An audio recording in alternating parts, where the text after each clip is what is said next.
Have you ever been told that carrying your phone in your pocket could be harming your fertility and sexual health? It's a concern that echoes through locker rooms and online forums. But what does the actual science say? Today, we're going to separate the evidence from the exaggeration and give you a clear professional perspective on what truly matters for your reproductive well-being. The answer, as you'll see, is more nuanced than a simple yes or no. Hello everyone, I'm Dr. Samra Tarajlik, a urologist and sexual expert in both men and women's health. So let's dive into our crucial topic for today. So, can your smartphone, carried in your pocket, genuinely compromise your fertility and sexual health? To answer this, we need to look at the body of scientific research, particularly the most recent and robust studies. The primary concern has always revolved around the non-ionizing radiation emitted by our devices and its potential effect on sperm health. Now here is where the distinction becomes critical.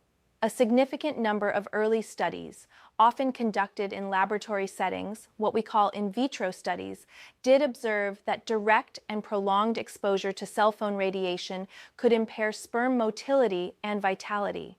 However, it is a substantial leap to go from a petri dish to the human body. Our bodies are not simple laboratories. They are complex dynamic systems equipped with sophisticated natural defenses. Within the male reproductive system, we have protective barriers, active immune cells, and a remarkably efficient thermoregulatory system. The scrotum is designed to maintain a temperature slightly cooler than the core body, a vital condition for optimal sperm production. This natural climate control system is your first line of defense. This brings us to the latest evidence.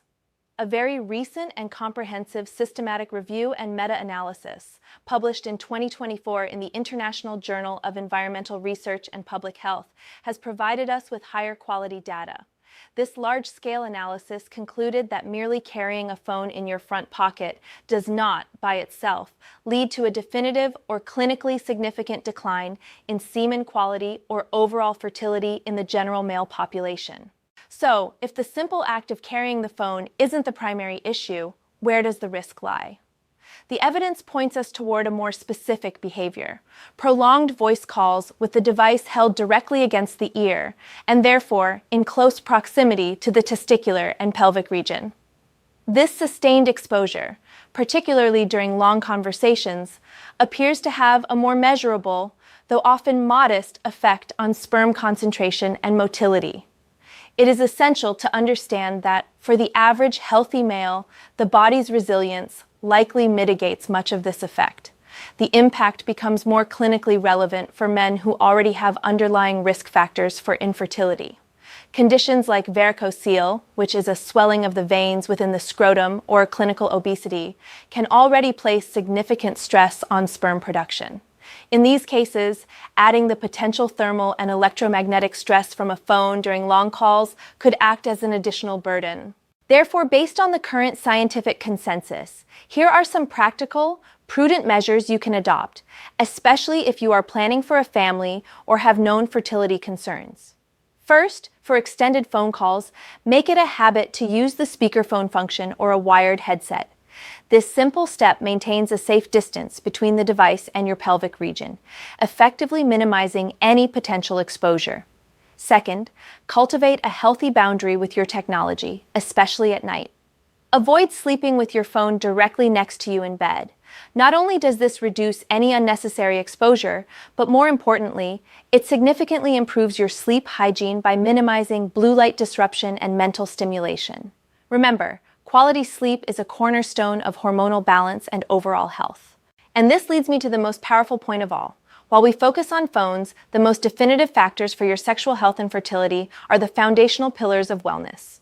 No amount of avoiding phone radiation can compensate for poor lifestyle choices. Prioritize a nutritious, whole foods diet rich in vegetables, fruits, lean proteins, and healthy fats, while minimizing your intake of sugars, saturated fats, and ultra-processed foods. These dietary choices directly influence inflammation and oxidative stress in the body, both of which are known to affect sperm quality. Engage in regular, moderate physical activity.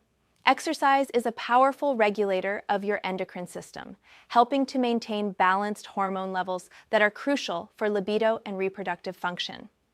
Furthermore, proactively manage any comorbidities such as hypertension, diabetes, and especially obesity. Achieving and maintaining a healthy weight is one of the most significant actions you can take to protect and enhance your fertility. Finally, be mindful of your overall relationship with technology. This isn't just about radiation. Excessive screen time from computers, televisions, and phones can rewire your brain's reward pathways, leading to a constant drip feed of dopamine that can blunt your motivation, focus, and even your natural drivers for sexual health. I hope this discussion has empowered you with clarity and practical knowledge. If you found this information valuable, please share it with someone who might benefit from it.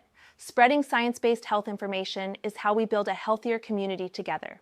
If you haven't already, subscribe to the channel and turn on notifications so you don't miss our weekly evidence-based content. Take care of your health, invest in those foundational habits, and I look forward to seeing you in the next video.